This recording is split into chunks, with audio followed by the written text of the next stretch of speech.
All right, guys, we are on the treatment or goal plan. This is exactly what it says. This is the treatment plan. Again, we're going to include goals in that, and that's why it's treatment or goal. We're going to start off at the top with the identifying information, as with most of the other forms, right? So you put the client's name. Then when you see number, you should put 201 because we are an HMS 201 and we use that. This form does have a line for the next of kin. So you want to put the next of kin up here. You want to check whether it is an initial or an updated plan. For the sake of this class, these are initial plans, okay? This is the first treatment plan that you're doing on this individual. You want to have today's date, and then you're going to include the review date. Our textbook is very specific about dates. So when you get to the chapter with the treatment plan, which I believe is chapter 20, that is where you're going to read about what to put in there for the review date and things like that. Developed with. Well, who did you develop it with? You absolutely should have developed it with the client, right? With their name, and it might be the client and their parent. It might be, it could be a husband and wife, depending. There could be other people that are involved. You want to do the level of case management. So here we're just looking at, and again, the book goes over the different levels. That's what you're going to put in that form. You want to make sure, as I said before, that the client qualifies for case management. Then you're going to fill in case manager. That is you. It is you. Again, for the sake of these forms and in this class, you are everyone.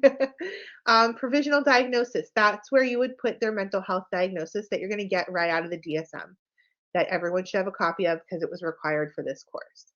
So as you can see, this form is set up as a grid.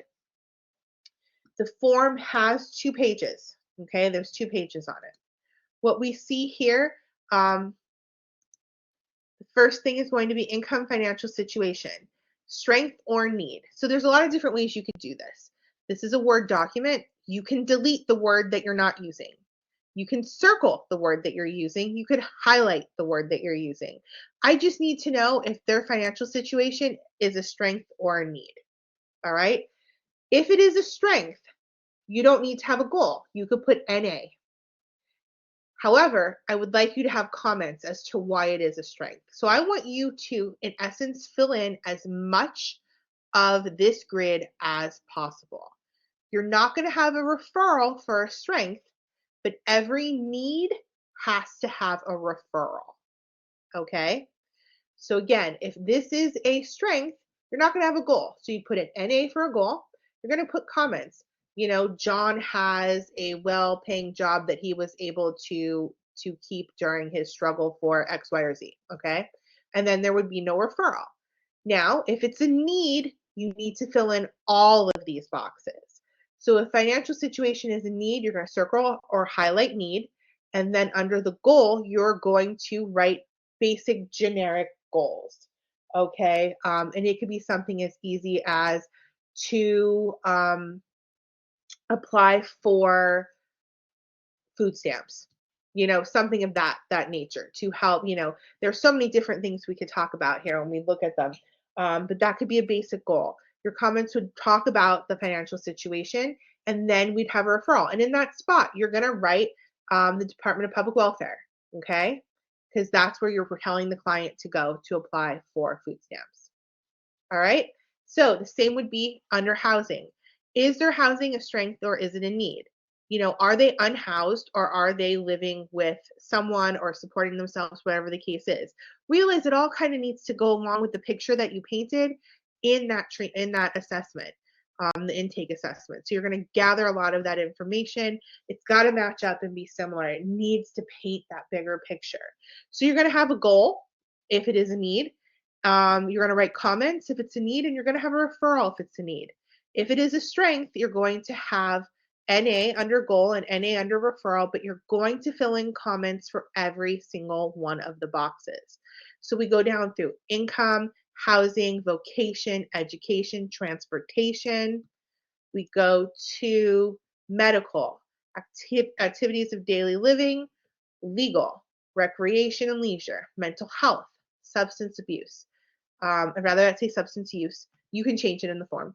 Family relationships, social supports, and other. The very bottom, you're going to sign and you're going to date. Again, you could do a font. you are also going to have a supervisor signature and a date. You can make that person up, but you should have a name there, okay? You can use my name, that's fine. But you should have that and a date there. Now realize that the dates here have to match, all right? They have to match all of the, the dates. The review date needs to be at least, I believe it's 90 is our number, but you'll see once you get in there.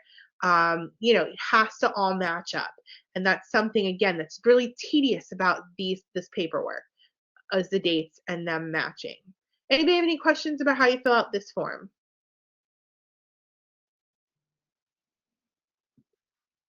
Wanda?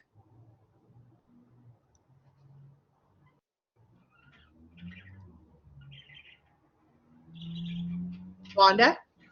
Yes, on the level of case management. What was that again? We went through it all in the beginning of the book. So you're going to go back to those beginning Okay. chapters and look at the different Okay. levels of case management. Okay. And it has to match what type of case management your client needs. Okay. All right. So it Okay. is the knowledge from the book and it's how you apply it to your Okay. case file. Okay. Okay. Okay. Thank you. All right. So if nobody has any other questions, we are going to move along to the referral notifications form.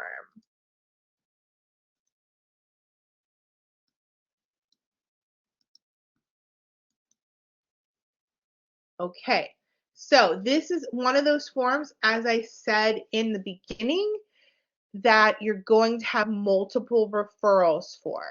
This needs to match your treatment plan.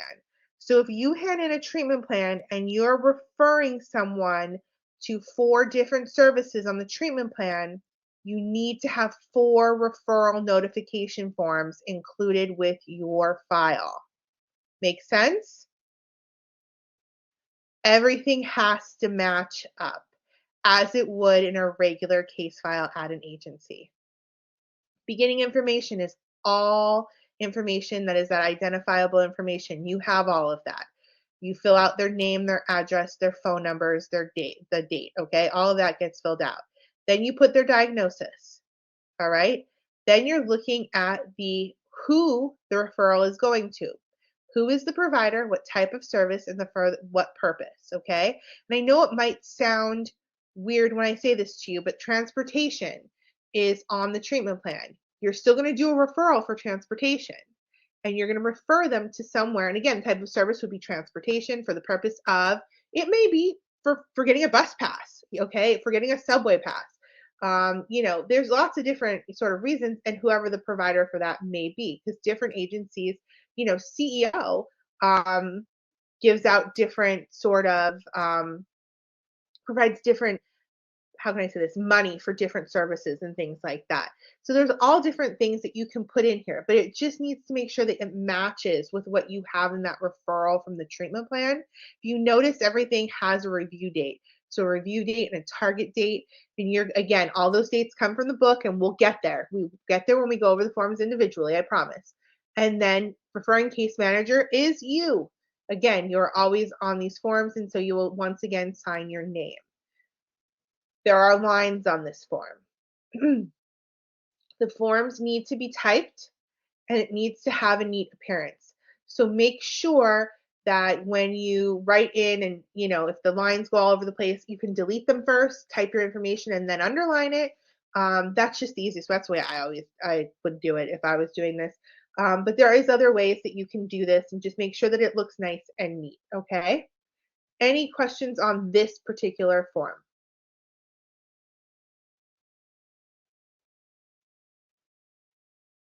Okay. Again, one more time. You're going to have multiple referrals. You should have multiple referrals in your case file, and they need to match up your treatment plan. Your case file needs to make sense from the first form I see to the last form that I see. All right, so our next form that we are moving over to is going to be the contact notes. This is the only one that you can't type on. And I'm going to be honest with you, I'm not 100% sure why is it saved as a PDF. I'm not 100% sure. However, You can type this out as long as you make it look similar. And I will play around with it and see if I can get it as a Word document. But contact notes just have the client name on top and the agency. So you are going to write a note for your contacts that you have with your client. Again, this is a form that you are going to have multiple of. Now, I am not asking that you do 6 months worth of notes. No, not asking that at all. I am, again, trying to be as realistic as possible. But you do, need to have 3 to 4 notes in the case file, especially for, excuse me, for the important things perhaps that have gone on in your client's file, because you're working from contact to assessment to referrals to discharge. So you should have a few notes in there just documenting. So anytime that you make contact with a client, you're going to, in the real world, you have to document it. We document everything in the real world. As far as this, assignment, again, I'm looking for 3 to 4 notes. It could be 1 page. It could just take 1 page here. The book tells you exactly how to write them, and we will go over that more in depth when we talk about the contact notes. But again, this, as I said, the request release, the referrals, contact notes, you will have multiple of. You need to document sort of those turning points with the agency. Perhaps, the first time you meet till the termination, but again, we only need like 4 suffices, 3 to 4 suffices for the purpose of this class and what you're doing. Realistically, when you type those out, it can take 1 page, but it should have 4 different notes. And the book is very specific. It tells you exactly how to do these. It tells you, what needs to go on there, because you need to know. One of the things it's going to tell you how the contact took place. We make phone calls, we meet in person, there's all different things. So it's very specific. And then how to write the note. Again, the book goes on that. So you could just type them up. This gives you the feel of what it looks like. Any questions on contact notes? Rachel? We would write notes even if I was like calling another agency to, I don't know, like check up on something, right? Like that would be in a contact note too. Yes, because your contact is the other agency and Right. It's revolving around the client. Yeah, so anybody that I talk to, yes, for my client would go in a contact note. Yes. Okay. Yep. Any other questions?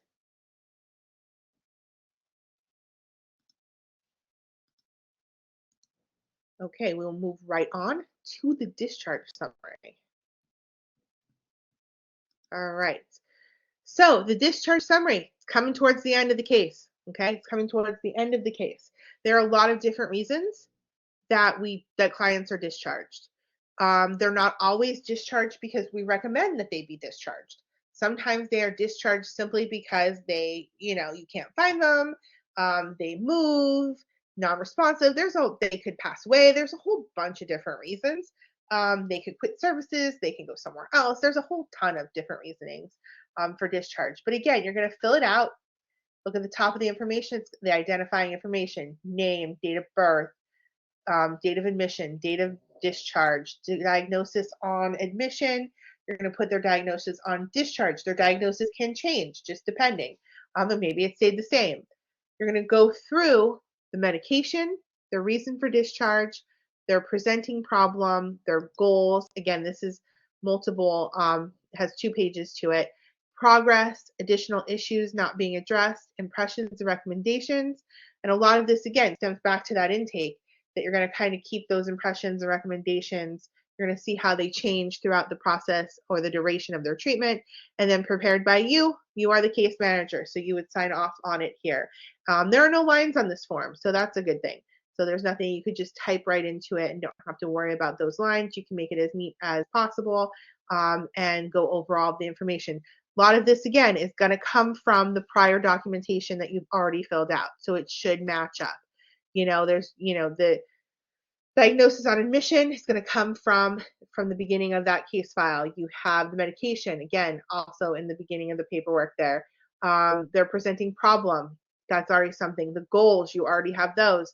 The progress, you will need to put that in. But again, issues or impressions and recommendations, they should change if someone is being discharged because they have met their goals, right? That would be something that would change.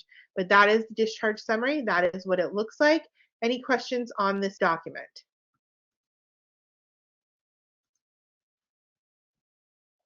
Okay. The last thing is not really even a form, so I will put it up here, but it is just letterhead. It is just letterhead, and the letterhead is for you to write any other letters that you may need, or specifically the termination letter. So the book describes to you exactly what to write in a termination letter. We will go over that more in depth when we get to that chapter, but that is what the letterhead is for.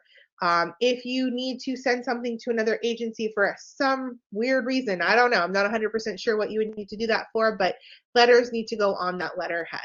All right, that are not a form that we've gone over, because the verification of appointment is a letter, and it's not, it might be on something like, I don't remember what it says on the top of that form. I don't think it's exactly the same, but that's what we're looking for. And at that point, we have now covered all of the necessary files and forms, and we'll get into each of those as, you know, the chapters progress and we lecture those chapters. I'm going to stop my recording now.